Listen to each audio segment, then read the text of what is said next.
Hay momentos en la vida en los que todo el ruido se detiene. No porque algo bueno haya pasado, sino porque tu cerebro entra en modo de protección y simplemente filtra. Filtra el sonido, filtra las palabras, filtra la cara del hombre que tienes enfrente. Y lo único que queda es una pregunta flotando en el aire. ¿Esto está pasando de verdad? Ese fue el momento en que Rodrigo Espinoza, dueño de 17 restaurantes bajo una misma franquicia, me dijo con toda la calma del mundo: Valeria, o firmas la renuncia voluntaria esta semana, o vamos a tener que revisar ciertas cosas de tu gestión que podrían complicarte mucho. No gritó. No golpeó la mesa. Ni siquiera levantó la voz. Lo dijo como si me estuviera dando una recomendación médica. Como si me estuviera haciendo un favor. Y yo me quedé sentada en esa silla, mirándolo, pensando, llevo 9 años construyendo esto. Era un martes por la mañana. Uno de esos martes completamente ordinarios en los que llegas al trabajo con tu café, revisas correos pendientes, y tienes 3 reuniones marcadas en el calendario. No hay nada en ese tipo de mañana que te prepare para lo que viene. Me habían citado a una reunión con Rodrigo a las 10. Reuniones con él no eran raras. Yo era su gerente de operaciones, la persona que mantenía en funcionamiento los 17 locales de su cadena. Hablábamos constantemente. Así que entré a su oficina sin ninguna alarma encendida, con mi libreta, con mi bolígrafo, lista para hablar de lo que fuera. Algún proveedor, algún local que estaba dando problemas, algún supervisor que necesitara acompañamiento. Lo que no esperaba era encontrarlo sentado con las manos entrelazadas sobre el escritorio, sin papeles, sin computadora abierta, sin café. Solo él y el silencio. Cierra la puerta, me dijo. Cerré. Siéntate. Me senté. Y entonces me lo dijo. Así, sin rodeos, sin preámbulo, sin la cortesía básica de mirarme a los ojos durante más de 2 segundos. O firmaba mi renuncia voluntaria antes del viernes, o él se vería en la obligación de iniciar una revisión interna de mi gestión donde, según sus palabras, podrían aparecer irregularidades que complicarían mucho mi situación. Me quedé en silencio. No porque no tuviera que decir. Tenía 1000 cosas que decir. Tenía 9 años de trabajo impecable que decir. Tenía 142 empleados bajo mi supervisión indirecta que decir. Tenía los índices de eficiencia más altos que esa cadena había visto en una década que decir. Pero el silencio fue lo más inteligente que hice ese día. Porque en ese momento, mientras Rodrigo me miraba esperando alguna reacción, yo estaba procesando algo mucho más importante que el insulto.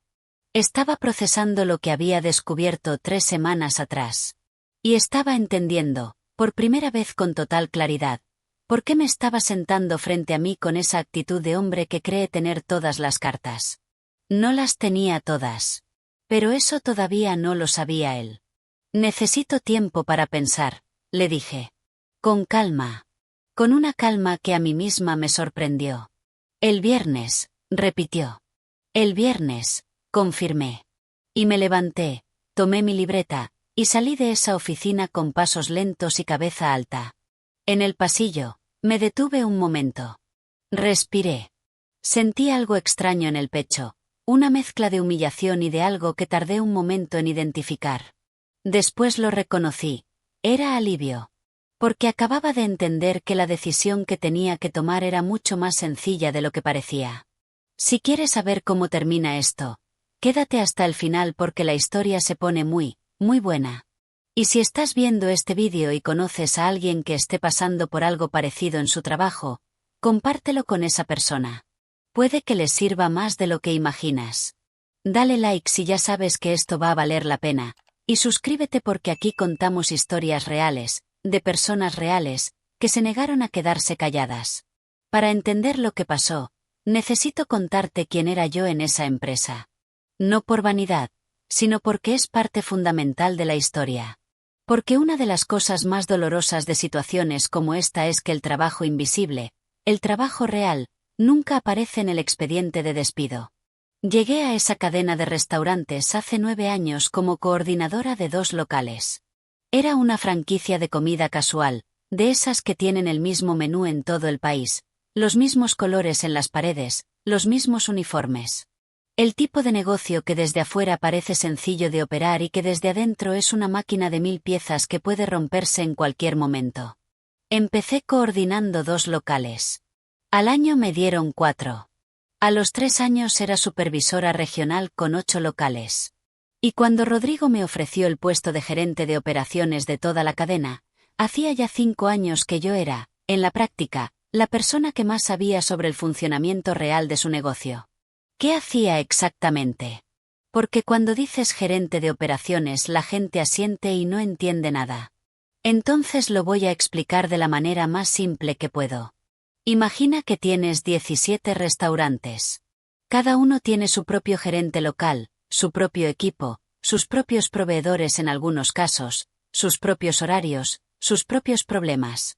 Ahora imagina que alguien tiene que asegurarse de que todos esos locales funcionen de manera coherente, que los costos no se disparen, que los estándares de calidad se mantengan, que el personal esté bien capacitado, que los proveedores cumplan, que los números cuadren, y que cuando algo sale mal en cualquiera de esos 17 puntos del mapa, haya alguien que lo vea venir antes de que explote. Esa persona era yo. Conocía cada local como si fuera mi propia casa. Sabía qué gerente era sólido y cuál necesitaba acompañamiento. Sabía qué proveedor siempre llegaba tarde los lunes. Sabía cuáles locales tenían el margen más ajustado y por qué. Sabía qué meses del año eran críticos para el flujo de caja. Sabía los nombres de los empleados con más trayectoria en cada punto de venta. Y sabía, también, cómo se veían los números reales versus cómo se reportaban hacia arriba. Esto último es lo que me metió en problemas. O más bien, lo que metió a Rodrigo en problemas, aunque todavía no lo supiera. Todo empezó con una auditoría interna de rutina que yo misma coordiné. Era algo que hacíamos cada año. Revisar los costos de cada local, comparar con los proveedores, verificar que los pedidos coincidieran con las entregas, ese tipo de cosas. Era trabajo aburrido y detallado, del tipo que nadie quiere hacer pero que es absolutamente necesario. Y en esa revisión encontré algo que no cuadraba. Los costos de insumos en 5 de los locales más grandes estaban reportados con cifras significativamente más altas de lo que correspondía. No un poco más altas. Hablo de diferencias que en algunos casos llegaban al 20 o 25% sobre el valor real de los pedidos. Y lo sé porque yo tenía acceso a los contratos con los proveedores, a las facturas, y a los registros internos. Al principio pensé en un error administrativo. Ese tipo de discrepancias a veces ocurre cuando hay cambios en el equipo de contabilidad, cuando alguien carga mal una factura, ese tipo de cosas. Así que empecé a investigar con más cuidado, sin hacer ruido, comparando números, cruzando documentos. Lo que encontré no era un error. Era un patrón. Los costos inflados no estaban en todos los locales. Estaban específicamente en los 5 locales con mayor volumen de ventas. Y las diferencias seguían una lógica que no era accidental. Los montos coincidían, casi con exactitud, con los porcentajes que la franquicia central cobraba sobre los ingresos reportados. ¿Ves hacia dónde va esto? La franquicia central, la empresa que le había vendido a Rodrigo el derecho de operar bajo su marca, cobraba un porcentaje mensual sobre las ventas y sobre los costos operativos de cada local. Era parte del contrato de franquicia. Así funcionan estos negocios. La marca central se lleva una parte a cambio de darte su nombre, su sistema, su soporte. Lo que Rodrigo estaba haciendo era reportarle a la franquicia central unos costos operativos inflados artificialmente. ¿Para qué? Para reducir el margen de ganancia oficial que aparecía en los libros, y así pagarle menos a la franquicia de lo que correspondía. Era, en términos simples, un fraude. No un fraude enorme, del tipo que aparece en los noticieros. Pero un fraude consistente, calculado, y que llevaba al menos 2 años en funcionamiento según los registros que yo pude revisar. Cuando me di cuenta de lo que tenía entre manos, me quedé quieta un momento. Hay un instante en el que ves algo así y piensas, preferiría no haber visto esto. Porque ver significa decidir. Y decidir, en este caso, no iba a ser cómodo para nadie. Guardé los documentos. Los copié. Los organicé. Y esperé. No sabía exactamente qué iba a hacer todavía. Pero sí sabía que no iba a ignorarlo. Alguien le dijo a Rodrigo que yo había estado revisando los registros de costos con más detalle del habitual. No sé quién fue. Pudo haber sido alguien del equipo de contabilidad. Pudo haber sido un gerente local que notó mis preguntas. No importa. El caso es que Rodrigo se enteró de que yo había estado mirando demasiado de cerca. Y en lugar de buscarme, en lugar de sentarse conmigo a hablar, en lugar de cualquier otra cosa razonable que un adulto podría hacer en esa situación, decidió ir a la ofensiva. De ahí la reunión del martes. De ahí la amenaza. Creo que Rodrigo pensó que yo era como la mayoría de las personas que se enfrentan a ese tipo de situación. Alguien que tiene miedo de perder el empleo, que tiene facturas que pagar, que tiene miedo de que encuentren algo en su historial y que eso le cierre puertas en el futuro. Creo que calculó que el miedo iba a ser más fuerte que cualquier otra cosa. Y en parte tenía razón. El miedo estaba ahí. Sería mentira decir que no. 9 años en una empresa no son poca cosa. Mi reputación profesional estaba atada a ese trabajo. Mis referencias laborales estaban atadas a ese trabajo. Tenía 41 años, y aunque sé que eso no es viejo, en el mercado laboral hay una voz pequeña en la cabeza que te dice que empezar de 0 a los 40 es diferente que hacerlo a los 25. Pero hay algo que Rodrigo no calculó. No incluyó una cláusula de confidencialidad en el contrato de renuncia. Suena a detalle menor. No lo es.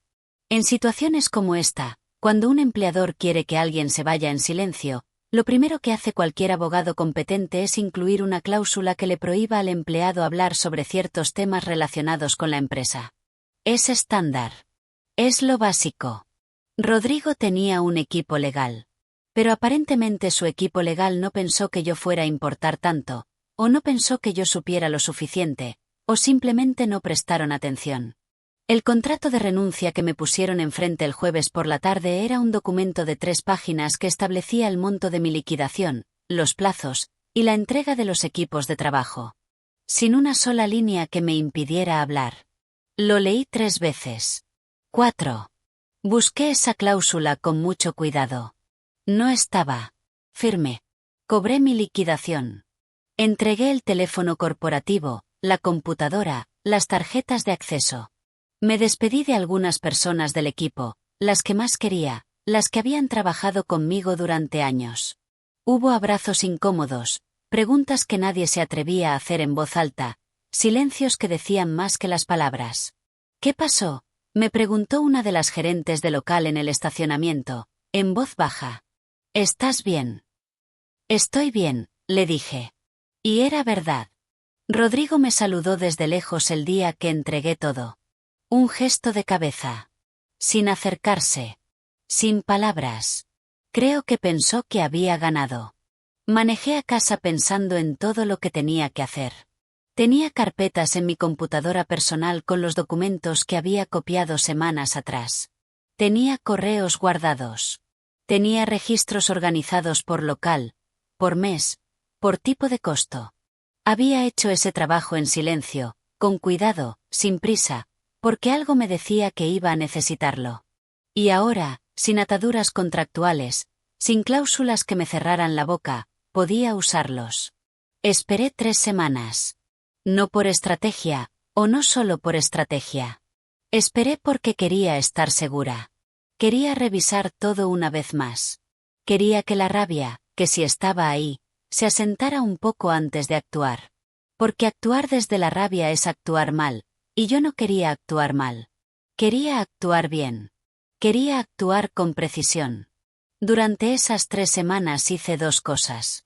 La primera fue organizar todos los documentos de manera que contaran una historia clara, sin ambigüedades, con fuentes verificables. La segunda fue buscar el contacto de la Oficina de Cumplimiento y Auditoría Interna de la franquicia central. No fue difícil encontrarlo. Está en el sitio web de la empresa. Tiene un correo de contacto y un número de teléfono. Existe específicamente para situaciones como esta. Un lunes por la mañana, 3 semanas después de firmar mi renuncia, hice la llamada. La conversación fue más larga de lo que esperaba. La persona que me atendió fue profesional, cuidadosa, hizo preguntas precisas. No prometió nada. No se emocionó. Pero tampoco minimizó lo que yo estaba describiendo. Al final me pidió que enviara los documentos a través de su canal seguro de reportes, lo cual hice esa misma tarde. Y después esperé. Esa parte nadie la cuenta en estas historias, pero fue la más difícil. Porque una vez que haces algo así, no tienes control sobre lo que pasa después. Lo sueltas. Lo dejas ir. Y te quedas en tu casa, con tu café, sin trabajo todavía, preguntándote si hiciste lo correcto, si vas a haber consecuencias para ti también, si alguien va a creer lo que enviaste o si simplemente va a perderse en algún archivo. Pasaron 10 días. Me enteré de lo que pasó de manera fragmentada, a través de diferentes personas. No fui testigo directa de nada de lo que voy a contarte ahora, pero lo sé porque la gente habla. Los equipos hablan. Las personas que habían trabajado conmigo durante años y que seguían en esa empresa me escribían, me llamaban, sin saber del todo qué estaba pasando pero sintiendo que algo grande se estaba moviendo. El día 11 después de mi llamada, 2 personas llegaron a las oficinas centrales de Rodrigo con identificaciones de la franquicia. No eran los auditores habituales de ciclo anual. Eran un equipo de auditoría interna especial, el tipo que se activa cuando hay una denuncia formal. Llegaron sin aviso previo. Pidieron acceso a todos los registros contables de los últimos 3 años. Pidieron las facturas. Pidieron los contratos con proveedores. Pidieron los reportes de costos de cada local. Me contó todo esto una de las contadoras del equipo administrativo, que me escribió ese mismo día temblando un poco entre las palabras. Valeria, ¿tú sabes algo de esto? Aquí hay gente de la franquicia y están revisando todo. No le respondí de inmediato. Rodrigo, según me contaron, intentó mostrarse tranquilo durante las primeras horas. El tipo de calma forzada de quien sabe que algo está mal pero todavía espera que no sea tan grave como parece. Atendió a los auditores. Les dio acceso. Fue cordial. Eso duró aproximadamente un día.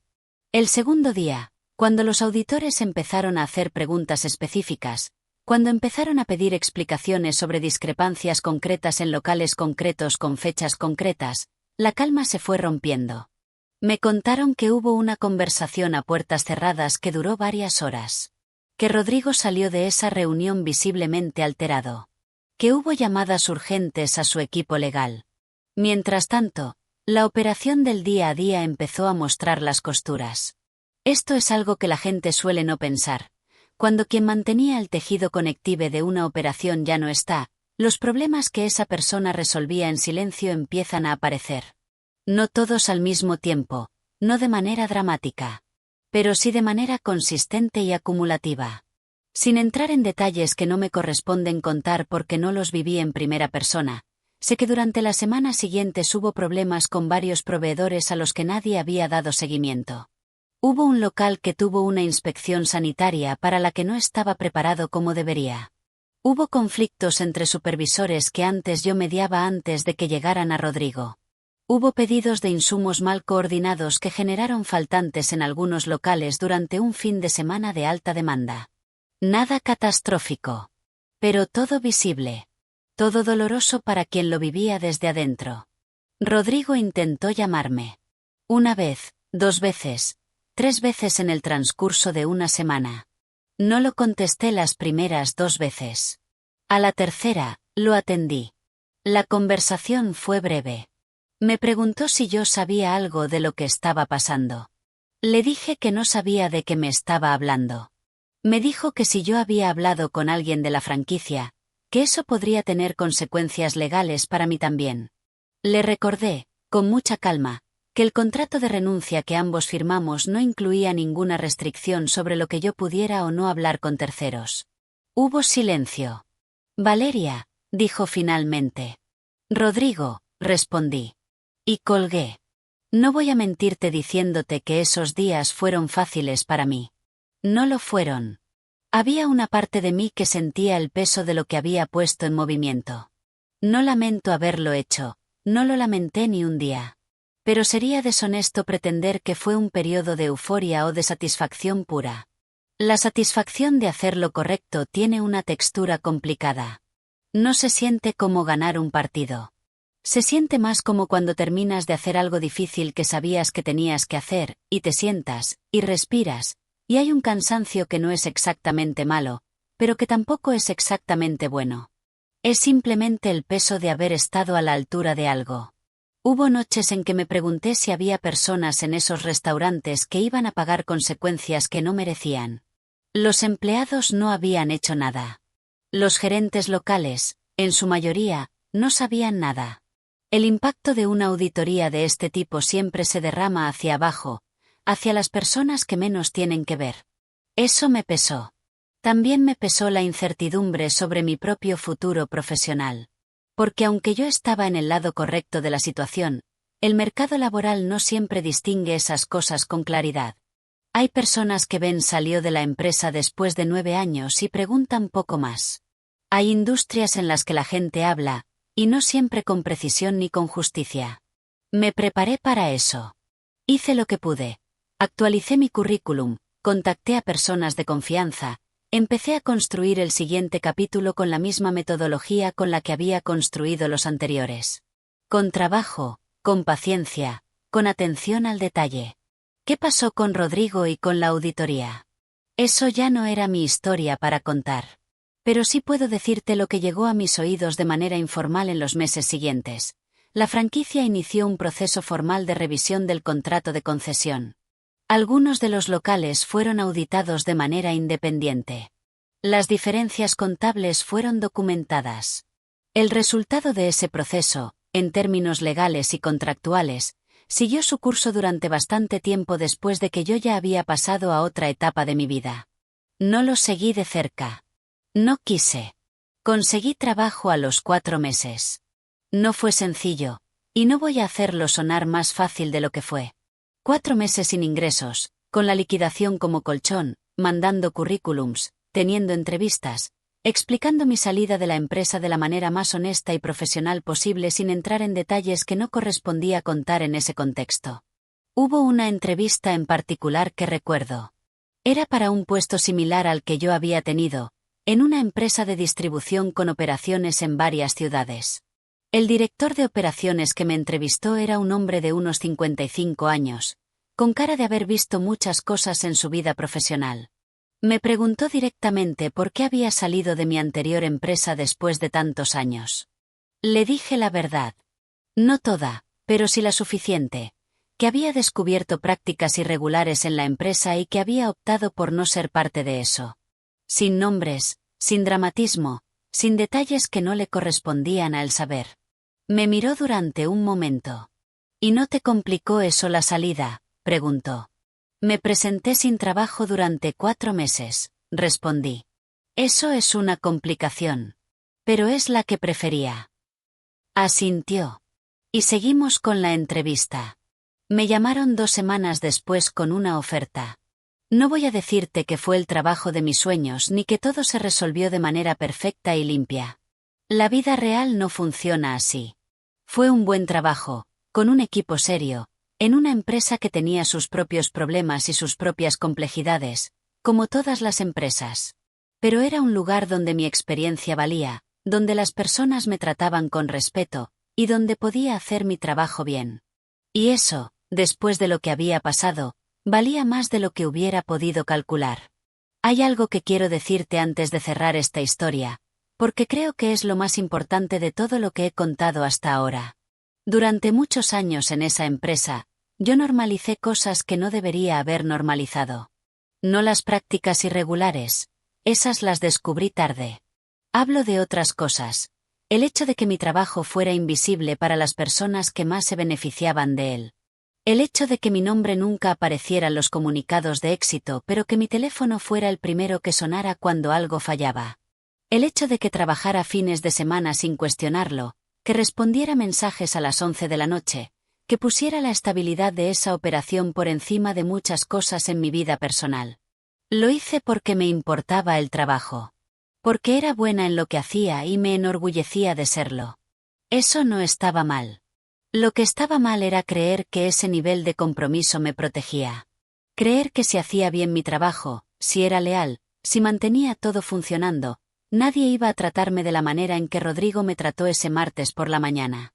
La lealtad hacia una empresa nunca ha sido garantía de nada. No porque las empresas sean intrínsecamente malas, sino porque son entidades, y las entidades no tienen gratitud. Las personas sí pueden tenerla, y hay jefes y colegas que la tienen y la demuestran.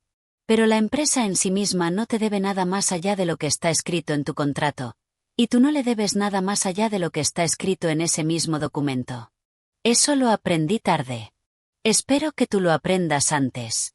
También aprendí algo sobre el silencio y sobre cuándo romperlo. Hay una versión de esta historia en la que yo me quedo callada. En la que firmo la renuncia, cobro la liquidación, y me voy sin decir nada. Encuentro trabajo en algún otro lugar, sigo adelante, y eso es todo.